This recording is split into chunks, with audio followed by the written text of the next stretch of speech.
I said, "You're lucky I even married you."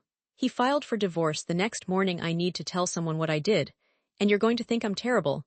But there's something about being the wife everyone envies that nobody understands. They see the Instagram photos, the anniversary posts, the comments about how lucky I am to have found my person. What they don't see is the part of me that sabotaged everything on purpose, or at least that's what my therapist keeps suggesting. I'm not sure I believe her yet. Here's what everyone knows. I told my husband of 3 years that he was lucky I even married him. He filed for divorce the next morning. I've been called every name you can imagine. Narcissist, abuser, gold digger, entitled brat. And maybe they're right about some of it, but the truth is so much more complicated than a single sentence I said during an argument. The worst part about what happened isn't that I said it. It's why I said it, and what I was really trying to accomplish when those words left my mouth. If I don't tell this story, you'll never understand why I'm not the monster everyone thinks I am. But once you know what I know, you'll see why I was so desperate that night. This isn't just about a marriage ending. It's about the fact that I've spent my entire life terrified of being ordinary, of being the person nobody chooses, and I've been hiding that fear so deeply that I didn't even recognize what I was doing until it was too late. I'm going to tell you everything, including what happened 3 weeks before that argument that made me spiral. And the part that makes me look worst.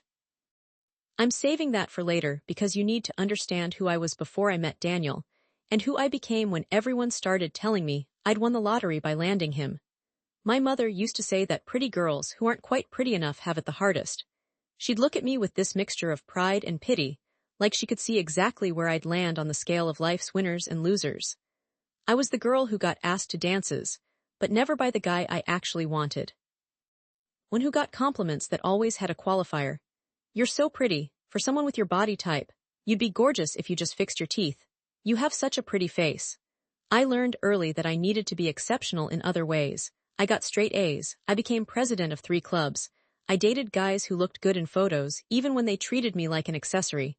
By the time I got to college, I'd perfected the art of appearing to be more than I was. Better job than I had. Better apartment than I could afford. Better life than I was living. That's where the insecurity lives, I think, in the gap between who you are and who you're pretending to be. You spend so much energy maintaining the image that you forget there's supposed to be something real underneath. I met Daniel at a wedding when I was 27. He was the best man. I was a +1 of a college friend who'd stayed closer to me than I probably deserved. Daniel was objectively handsome. Not in the way that makes your stomach flip, but in the way that makes you think about your future. Stable handsome, husband handsome, the kind of face that would age well and look good in Christmas card photos. He approached me during the cocktail hour, and I swear the first thing I thought was he's out of my league. Not because he was more attractive than me, but because there was something settled about him. He'd been a lawyer for 4 years. He owned a condo. He talked about his 401k without being prompted. Meanwhile, I was still bartending 3 nights a week to afford my studio apartment and telling people I was figuring things out career-wise. "You look like you're planning an escape route," he said, gesturing at how I'd positioned myself near the exit. "Just maintaining options," I told him. "I don't do well at events where I'm supposed to feel happy for other people." He laughed like I'd said something charming instead of vaguely sociopathic. Finally, someone honest. That should have been my first clue about what would eventually destroy us. Daniel loved that I seemed different from other women he dated. More direct. Less eager to please. What he didn't realize was that it wasn't confidence, it was defense. I'd learned to reject things before they could reject me. We dated for 8 months before he proposed. Everyone told me how lucky I was. His mother literally said, "You must have done something right in a past life." My own mother cried and said she'd been worried I'd end up alone. Even my friends, the ones who were supposed to build me up, kept emphasizing how I'd really landed on my feet with this one. And the terrible thing, I loved hearing it. Every single comment about how fortunate I was, how I'd better not screw this up, how Daniel was such a catch. It felt like winning. Like I'd finally proven I could compete with the girls, who'd always seemed to have everything easier. I said yes to his proposal before he'd even finished asking. We got engaged at a restaurant I'd mentioned liking once, and he'd remembered. He'd planned this whole thing with a photographer hiding nearby, and my closest friends waiting to celebrate with champagne. It was perfect. It was everything I'd imagined when I'd scrolled through engagement announcements, feeling bitter and left behind. But here's what I didn't tell anyone, not even Daniel the night he proposed. I went home to my apartment one last time before moving in with him, and I sat on my bathroom floor and cried for 2 hours. Not happy tears, grief tears. I was mourning something I couldn't even name. Just when I thought I'd figured out why I felt so empty, I'd push the feeling down and remind myself that this was what I wanted. This was what everyone wanted. I was just being self-destructive, which was typical for me according to my mother. The wedding was beautiful, I made sure of that. We spent $40,000, mostly his money if I'm being honest, and it was featured on a local wedding blog. I looked at those photos for months afterward, studying my face for signs of the doubt I'd been feeling. You couldn't see it. I looked radiant. Triumphant, even. Marriage was fine at first. Better than fine. Daniel was attentive and kind. He did the dishes without being asked. He remembered my coffee order. He never made me feel bad about still bartending while I figured out what I really wanted to do with my career, even though I could tell it bothered him when his colleagues asked what his wife did for work. The problems started so quietly I almost didn't notice them. He'd make little comments about my spending.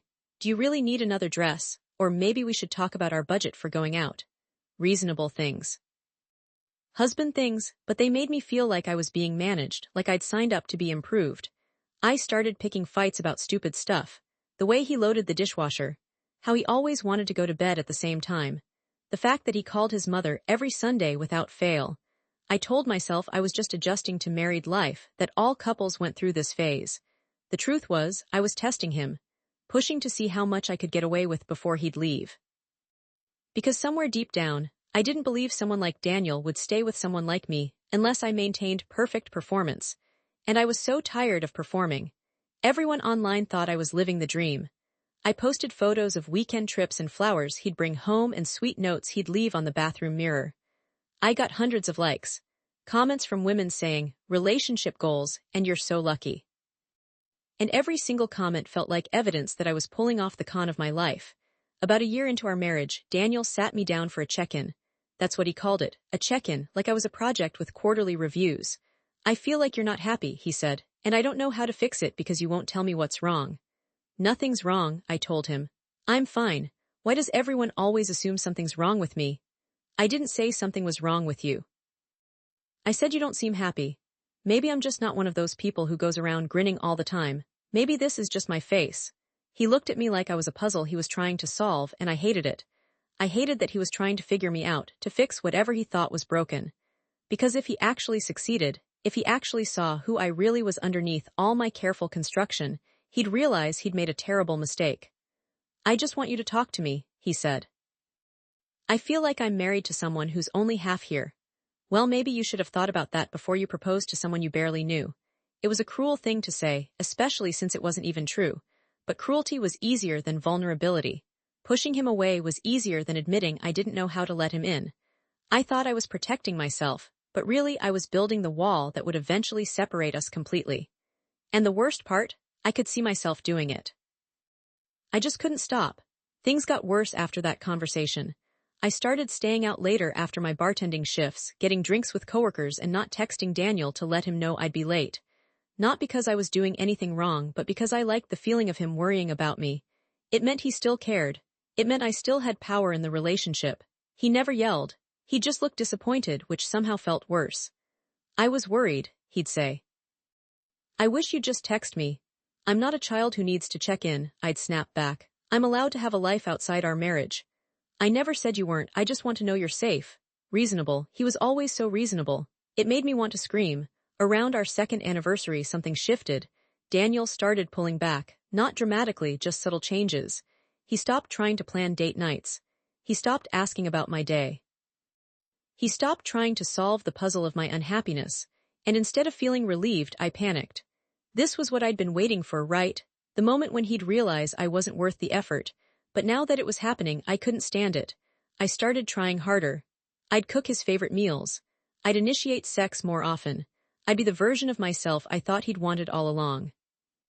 You don't have to do this, he said one night when I'd made an elaborate dinner with candles and the whole production. I don't need you to perform for me, I just need you to be real with me. But I didn't know how to do that. Being real meant admitting I was scared, that I felt like a fraud, that I'd married him partly because everyone told me I should feel lucky, and I'd wanted to feel like I'd won something. Just when I thought things couldn't get worse, his sister announced her engagement to a woman who was, objectively, more successful than me. A surgeon, beautiful, kind. The type of woman who probably woke up feeling grateful for her life instead of anxious about maintaining an image. The engagement party was at Daniel's parents' house.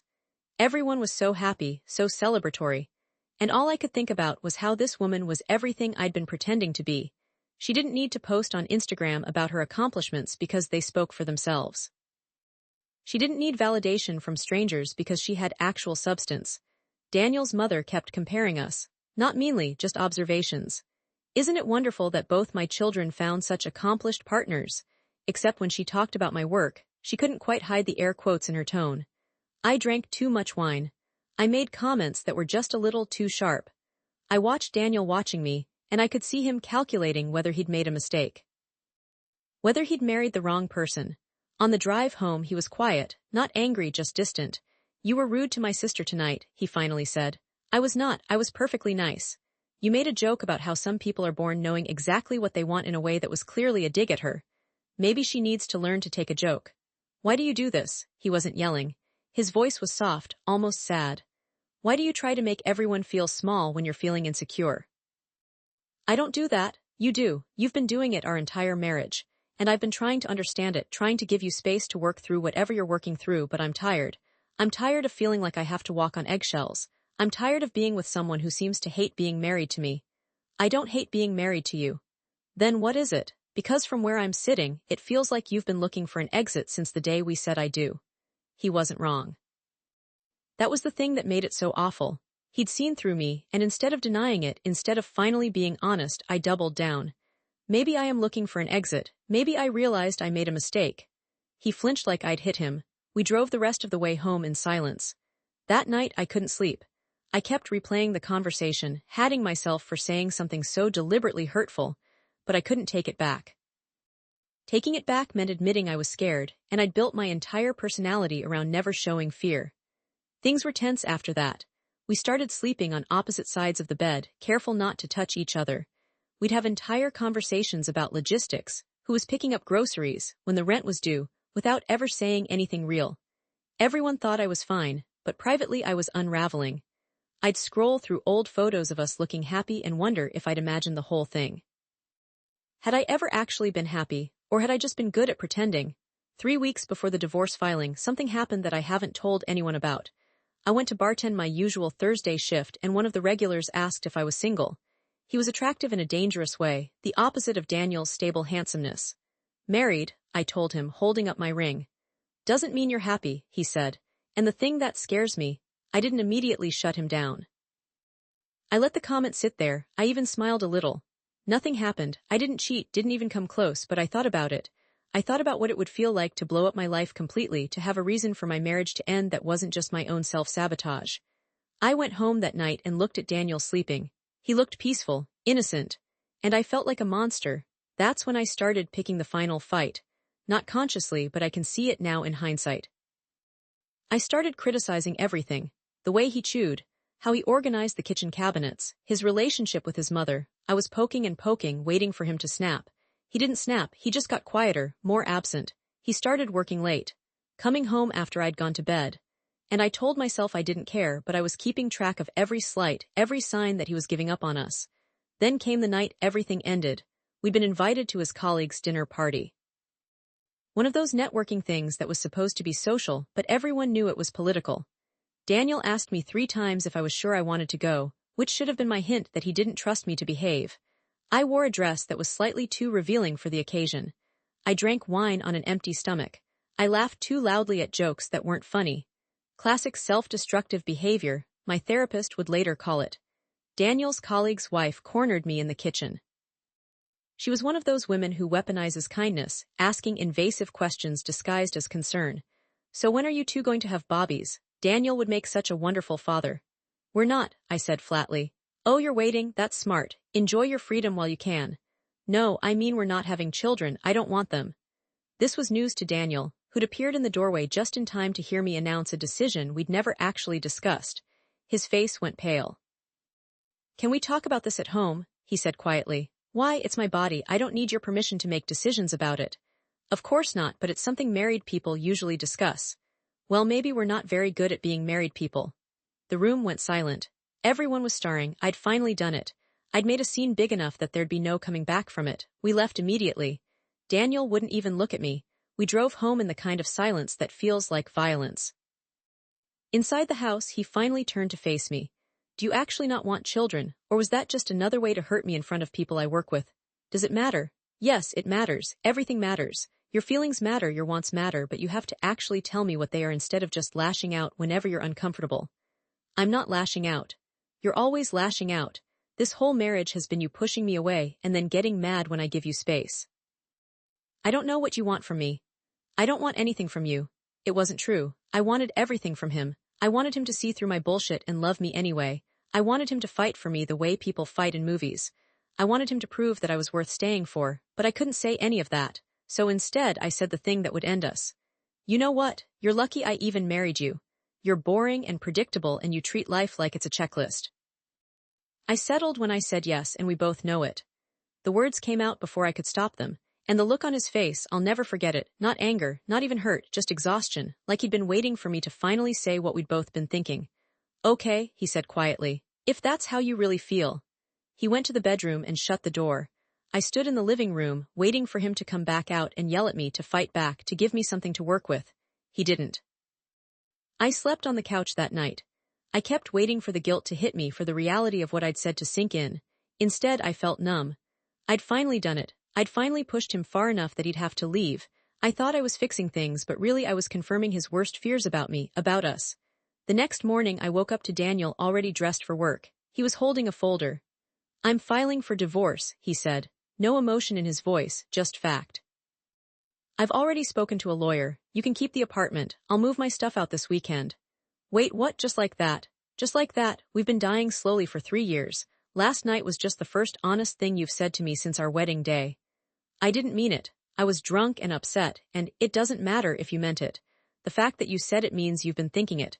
And I can't be married to someone who thinks I'm lucky they settled for me. I deserve better than that, and honestly, so do you. He left, just walked out while I stood there in my pajamas, my hair a mess, my makeup smeared from sleeping in it. He walked out like it was easy. I grabbed my phone and started typing out a text, an apology, an explanation. But what could I say? That I'd been testing him, that I'd wanted him to prove he loved me by absorbing my cruelty. That I'd said the worst thing I could think of because I was terrified he was going to leave me anyway, so I wanted to control the narrative. I deleted the text. Started again, deleted it again. He filed the papers that day. By that afternoon, people were calling me, his sister, his mother, my own mother. Everyone wanted to know what I'd done because they all assumed it was my fault. And they were right. The social media thing was the worst part. I'd built this entire online presence around being the woman who'd landed the perfect husband. I'd posted anniversary tributes and couple photos and humble brags about our life together. And now I had to watch it all crumble. I deleted everything at first. Every photo, every post, every piece of evidence that we'd existed together. Then I felt pathetic for caring so much about what strangers thought, so I reactivated everything and posted a vague status about new beginnings and growth. The comments were vicious. People I barely knew felt entitled to weigh in on my failed marriage. Women who'd commented goals on my wedding photos were now saying they'd always known something was off about me. Friends of Daniel's came out of the woodwork to call me a narcissist, a user, a cold-hearted bitch who never deserved him. And the thing was, I agreed with them. I'd go through the comments feeling like I deserved every insult, like this was my punishment for being broken. My mother called and said she was disappointed but not surprised. You've always been your own worst enemy, she said. That poor man tried so hard with you. Even my therapist, who I'd started seeing right after Daniel moved out, seemed to be struggling with how to help me. Do you want to save the marriage? She asked during our second session. I don't know. That's honest, at least. Everyone thinks I'm a monster. Do you think you're a monster? I considered this. I think I'm someone who ruins good things because I don't believe I deserve them, and I don't know if that's better or worse than being a monster. She wrote something in her notebook. Have you considered that maybe you told Daniel he was lucky to marry you because that's what everyone's been telling you, that you were lucky he chose you? Maybe you were giving him back the power dynamic that's been crushing you since the day you met. I'd never thought about it that way. Everyone had spent 3 years telling me I'd won some kind of prize by marrying Daniel, that I should be grateful, that I'd better not screw it up. And I'd internalized that until I couldn't separate my own feelings from everyone else's opinions. But that didn't make what I said okay. Understanding why I'd hurt him didn't erase the fact that I had. Daniel came to get his stuff the following weekend. I'd imagined this big dramatic confrontation, like in movies. Instead, he was efficient, kind, even. He asked if I needed help with any bills. Told me to keep the coffee maker because he knew I liked that specific one. I don't hate you, he said as he was leaving with his last box. I just can't be married to someone who hates themselves so much that they sabotage everything good in their life. I hope you figure that out. I'm sorry, I told him, for what I said, for all of it. I know you are, but sorry doesn't change anything. You need to actually do the work to fix what's broken, and you can't do that while you're married to me. You've been using me as a mirror to prove all your worst thoughts about yourself, and I can't be that for you anymore. He was right. I had been using him, not in the way people thought. I never wanted his money, never used him for status. But I'd been using him as evidence. Every time he loved me, it proved I was a good actress. Every time he got frustrated with me, it proved I was unlovable. I turned our entire marriage into a referendum on my worth as a person.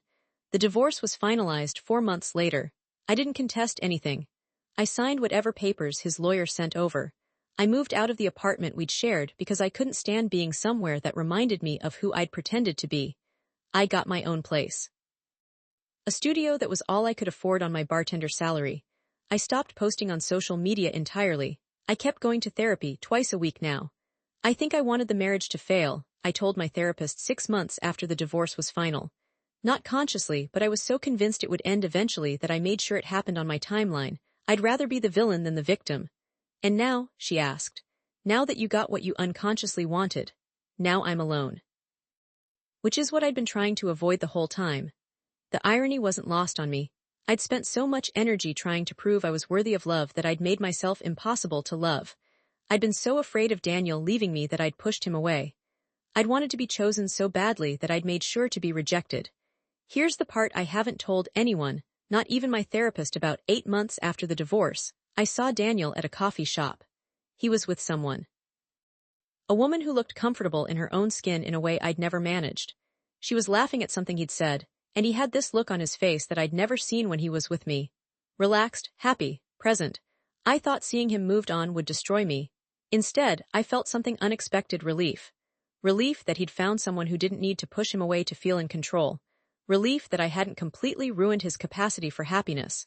And underneath that relief was something else. A tiny seed of hope that maybe, eventually, I could figure out how to be a person someone could love without all the games and tests and self-sabotage. I didn't approach him. I just watched them for a moment, then left. It wasn't my place anymore to be part of his story. I'm still working on myself. That's the phrase everyone uses, right? Like we're renovation projects. But that's what it feels like. I'm slowly taking apart all the defense mechanisms I built, examining them, trying to figure out which ones were protecting me and which ones were just hurting everyone around me. I'm not dating. I'm probably not going to date for a while. Because my therapist is right. I can't be in a relationship until I figure out how to be okay with myself. And that's hard work. It's harder than maintaining the image of perfection I'd been projecting for years. Sometimes people recognize me from social media, from back when I was posting about my perfect marriage. They'll make comments, ask what happened. I used to make up stories, blame Daniel, paint myself as the victim of his unreasonable expectations. Now I just say we weren't right for each other and change the subject. Because the full truth is too complicated for small talk. The full truth is that I was so terrified of being ordinary that I married someone extraordinary and then spent 3 years proving I didn't deserve him. I still think about that night. About the look on his face when I said he was lucky I married him. About how those words were really meant for me. I was the lucky one. Everyone had told me so, and I'd resented every reminder. So I'd flipped the script in the cruelest way possible. If I could go back, would I change it? That's the question my therapist keeps asking, and I still don't have a good answer. Because if I'd never said it, we'd probably still be married. Still slowly killing each other with my insecurity and his patience. Still performing a version of marriage that looked good in photos, but felt hollow in real life. Maybe the divorce was the kindest thing I could have done for both of us. Maybe it was the first honest thing I'd done in years. Or maybe I'm just telling myself that to feel better about being the person who destroyed her own happiness because she couldn't believe she deserved it. The comments still come sometimes. Women who followed our relationship online who want to tell me I threw away the perfect man. Men who want to tell me I'm exactly what's wrong with modern women. Friends of Daniel's who want to make sure I know what I lost. I don't argue anymore. I just accept it. I did throw away something good. I am deeply flawed. I did lose something valuable. All of those things can be true, while it also being true that staying married would have been worse. Here's what I've learned: sometimes you can understand exactly why you did something terrible and still not be able to fix it. Sometimes you can see your patterns clear as day and still not know how to break them. Sometimes you can be both the villain and the victim of your own story.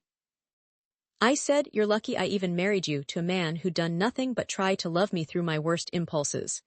He filed for divorce the next morning because he'd finally heard what I'd been trying to tell him all along. I didn't think I deserved to be loved, so I was going to make sure he agreed with me.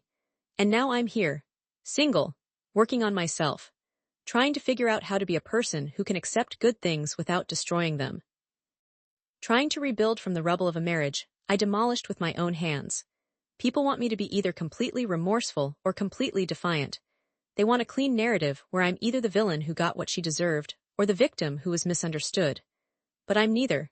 I'm just someone who was so afraid of being left that she made sure to do the leaving, even if it meant burning everything down in the process. I don't know if I'll ever be able to have a healthy relationship. I don't know if I've learned enough, changed enough, grown enough, but I'm trying, and maybe that's all I can do right now. The worst part isn't that I destroyed my marriage. It's that I can see exactly how I did it, step by step, choice by choice, defense mechanism by defense mechanism. It's that I watched myself do it and couldn't stop. It's that some part of me didn't want to stop because proving I was unlovable felt safer than risking the possibility that I might be wrong. So yeah. I said he was lucky I married him. And I meant it in that moment because I needed to believe I had power in a relationship where I'd felt powerless from the start. Not because of anything he did, but because of what everyone else had told me about what our marriage meant about my worth. And he filed for divorce because he deserved better than being my emotional punching bag, than being the person I tested and pushed and punished for the crime of seeing through my carefully constructed facade. I'm not asking for forgiveness. I'm not even sure I deserve understanding.